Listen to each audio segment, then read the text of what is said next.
Hey, aloha everybody, this is Cheryl here, gardening with Aloha, and let me show you what I've been doing. So I try to come out in my garden like maybe once a week, once every 2 weeks, just to trim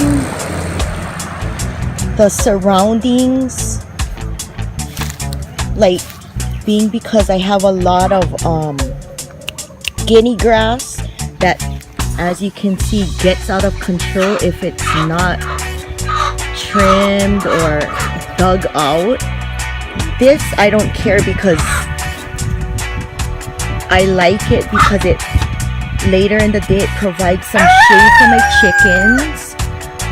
And I also have a moringa tree in my chicken coop, but I just come out and, because I come out and walk in my garden, if this guinea grass is out of control, it sticks out and gets in my way. So I just come out, trim the guinea grass, whatever is in my way. So over there I trim. Here's an eggplant. It's a pretty big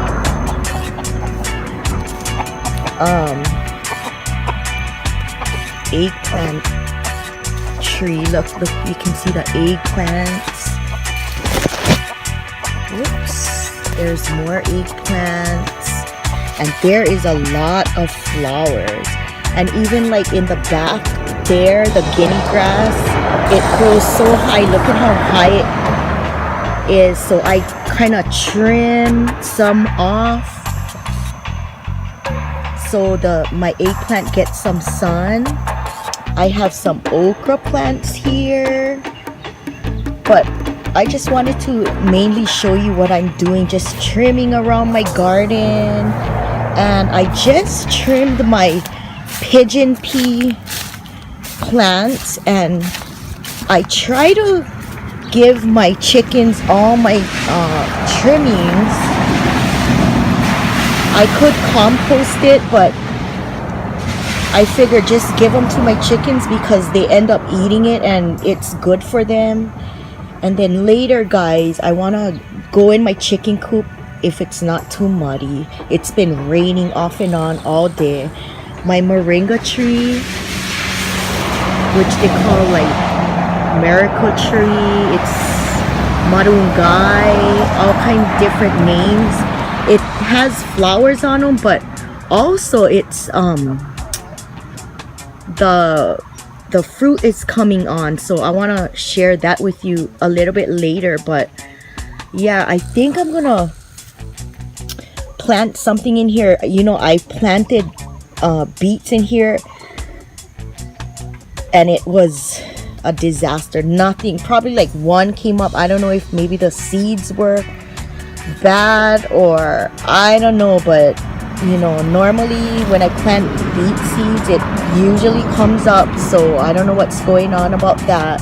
And then here I just trim my lemongrass because it gets really big. And now I'm just gonna do some weeding and stuff in my garden, so I'll be back. All right, I cleaned up in here.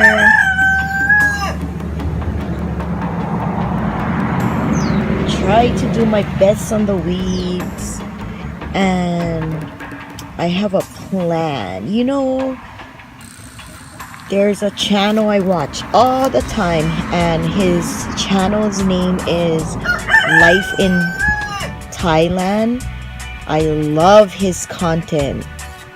Anyway, I watched one of his videos on him making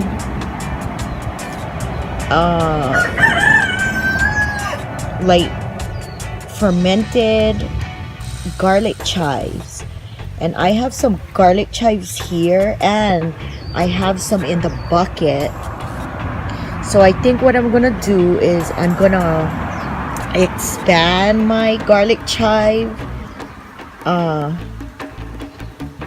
plants because I want to try and make that fermented garlic chives that Paul did. It looks so good, and I love the flavor of garlic. I love garlic, and I'm sure my family would love it too. But the one in the bucket back there, I'm gonna split up and probably plant them next to this one here, the existing one in the ground, or you know, just around it.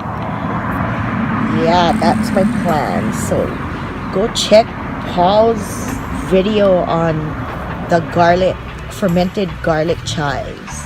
It's awesome. And then what else I want to share with you? Oh, let's go in my chicken coop, and I want to share with you the moringa fruit. Actually, I don't even need to go in my chicken coop. You see this long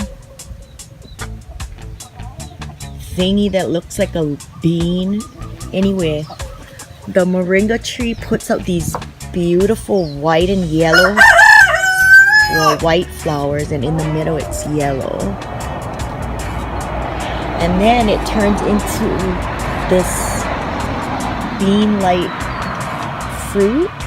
And then when it gets bigger, it gets like that, just a little longer it gets. And then later I'll show you a video of how big it can get, and it fills up with these pod-like seeds, and you can actually eat this fruit. It's so good. My dad and mom used to make it in soup, and they used to cut this long moringa fruit in sections and then just boil it a little while in the soup, and then I open it up and I actually scrape the meat inside of this pod for all the meat that's in it, and it's really good. Well, it doesn't have any flavor, but the flavor is gonna be in that soup mixture, which is really good how my mom and dad used to make it. But once I get enough of this moringa fruit, I'll make some. But yeah, you can see the baby ones right here. I think there's more on that side where the rest of the flowers are, and then it goes way up high. And here is more of the gardenia branches that I cut off to make more slips. You can see the roots right in there, but it's not ready yet, so I'm gonna wait maybe like another week, and it'll give me time to get more of the 1 gallon container so I can transplant these cuttings into the containers. But anyway, I just wanted to share some of my garden with you guys, what I did today on this beautiful Sunday. Anyway, have a great and safe day. Mahalo and aloha. Bye.